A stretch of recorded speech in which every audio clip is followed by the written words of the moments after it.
Buenas, mi nombre es Daniel Hinojosa Nogueira, soy alumno del programa de doctorado de Alimentación y Nutrición de la Universidad de Granada, y este taller tiene como objetivo dar las herramientas necesarias para que las personas puedan entender y comprender mejor el etiquetado de los alimentos, y además vamos a hablar de las aplicaciones que en España se están utilizando habitualmente para leer el etiquetado de los alimentos.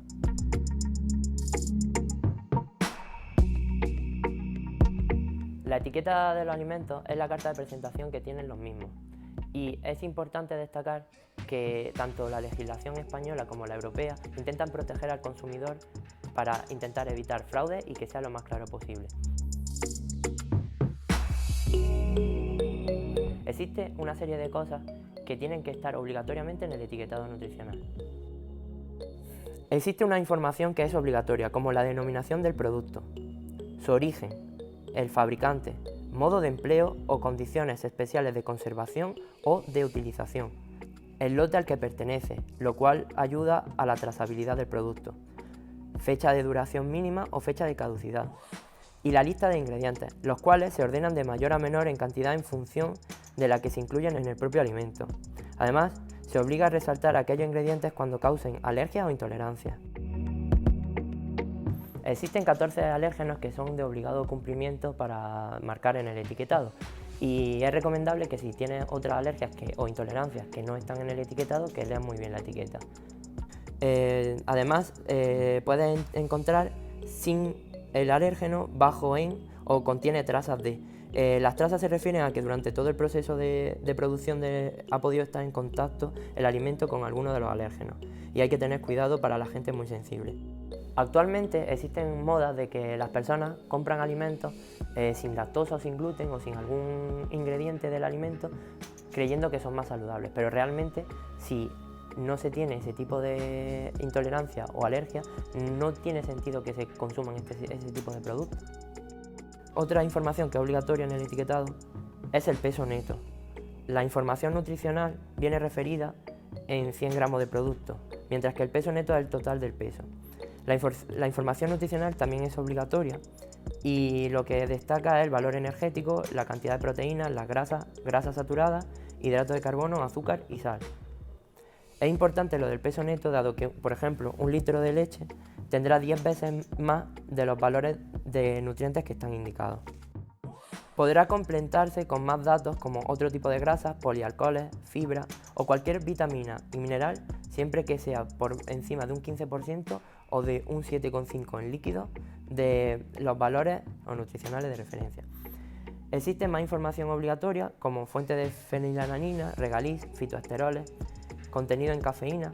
Incluso se tiene que indicar el origen de las proteínas o de las grasas. Actualmente también se declaran ingredientes que están modificados o proceden de organismos modificados genéticamente o contienen nanopartículas. Hay alimentos que no están obligados a declararse ni la lista de ingredientes ni la información nutricional, como pueden ser productos de un solo ingrediente, extractos de café o bebidas alcohólicas de más de 1,2% en volumen de alcohol, y los productos frescos o a granel. A estos productos se le puede exigir que se indique la procedencia, incluso si contiene algún tipo de alérgeno. Existen ingredientes como, por ejemplo, el azúcar o el aceite de palma, que pueden tener diferentes denominaciones. Por ejemplo, el azúcar se puede encontrar como sirope de maíz, jarabe de arce, almidones, y el aceite, pues grasas vegetales fraccionadas, etc. Hay que tener mucho cuidado porque al consumidor esto lo que hace es confundirlo. Entonces lo mejor es ver el valor nutricional, y si no pone azúcar pero ves que tiene muchos azúcares, puedes estar dándote cuenta de que realmente pues tiene azúcar. Me gustaría hablar de los aditivos. Los aditivos son también conocidos como LOE, y realmente hay que tener en cuenta que aunque muchas veces se utilicen como meramente ornamental para darle color o darle sabor a los productos, otras veces son necesarios, por ejemplo a nivel tecnológico, para conservación del alimento o para hacer espuma, etc. Entonces, normalmente estos aditivos están en continua reevaluación por parte de los organismos europeos, y por parte de los organismos internacionales. Entonces, realmente podemos ver que aquellos aditivos que están comercializados ahora mismo en los productos son seguros para las personas. Y hay que tener en cuenta que esos aditivos, muchas veces, si no hay evidencia de que sean seguros, se limitan para ciertos productos y ciertos usos concretos. No se puede poner en cualquier cantidad y en cualquier producto. A mí siempre me gusta utilizar el ejemplo del E300. Claro, la gente dice, el E300, una locura, en plan, aditivo, malo, ya está. Pero realmente luego le dices, pero ojo, que es ácido ascórbico, y la gente, pues ni idea, que es un ácido, pues ya está, ¿no? Pero cuando le dices que es vitamina C, la gente es que hasta paga por ese suplemento, ¿no? Hay gente que está tomando multivitamínicos con vitamina C. Entonces, ¿realmente los aditivos son tan malos como la gente quiere hacer creer? Lo que hay que tener en cuenta es que no hay que asustarse por tomar aditivos. Simplemente teniendo una alimentación variada y utilizando más productos frescos, se puede tener una alimentación saludable y equilibrada. En la etiqueta también pueden encontrarse 4 tipos de declaraciones. Un ejemplo es la nutricional, que es la más frecuente, como por ejemplo, alto contenido en fibra, light, que significa que existe un producto equivalente con 30% más de energía que el light, sin azúcares añadidos, lo cual no significa que no tengan azúcares. Y luego otro tipo de declaraciones como propiedades saludables, como regular el colesterol, reducción de enfermedades, como reduce el riesgo de náuseas, dolor de cabeza, etc. O referente a la salud infantil. Otras propiedades saludables con la reducción de colesterol, reducción de enfermedades o referente a la salud infantil. Todas estas tienen que pasar por el comité de la Organización Europea y avalarlas. Además existen otro tipo de etiquetados que podemos encontrar. La mayoría son sellos y logos, que algunos son oficiales y otros son de organismos que no son oficiales o organismos privados. Me gustaría destacar algunos como la espiga tachada, que es para los productos sin gluten, la ecohoja, que es una hoja alrededor de estrellas como de la bandera de la Unión Europea y es de producción ecológica avalada a nivel europeo. También los alimentos de denominación de origen protegido, indicación geográfica protegida o producción artesanal, los cuales la Unión Europea ha dado una serie de sellos. Existen muchas más etiquetas a nivel europeo, como por ejemplo los productos veganos vegetarianos, los halal o kosher, que están elaborados a través de leyes religiosas, o por ejemplo aquellos que se preocupan por el medio ambiente y el bienestar animal.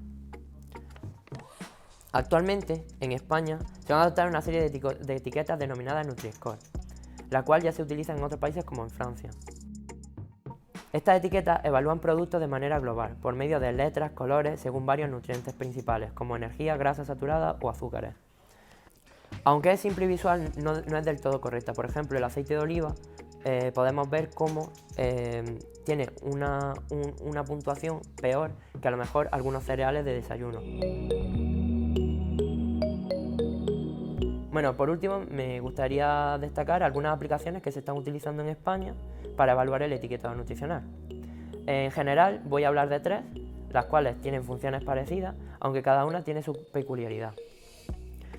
Todas utilizan la cámara como un lector de código de barras y a la vez, esta información que se obtiene se guarda o se compara con otros productos similares. Son sencillas y fáciles de utilizar. Yuka utiliza una puntuación propia de 1 a 100 y los criterios de elección son EcoBio, el Nutri-Score y la presencia de aditivos. Coco, por su parte, solo es informativa y da los valores según la escala NOVA, que es una escala que clasifica los productos del 1 al 4 según el grado de procesamiento, y el Nutri-Score. Por último, MyRealFood también usa una clasificación propia usando una escala propia similar a la escala NOVA. Aunque son diferentes, también tienen otras cosas en comunes. Por ejemplo, que todos los datos se extraen de Open Food Facts, la cual es una plataforma construida por usuarios donde cualquiera puede subir fotos o información de un alimento. Normalmente están bien, pero hay veces que son antiguas o la composición puede variar o viene de otro país. Para concluir, me gustaría decir que estas aplicaciones son útiles porque son herramientas que te ayudan de manera sencilla a ver el etiquetado, pero no son infalibles, siempre hay que tener mucho cuidado. Entonces, como conclusión, me gustaría decir que siempre hay que tener cuidado y leer bien el etiquetado nutricional y estar informados para que seamos nosotros mismos los que tomemos las decisiones. Muchas gracias.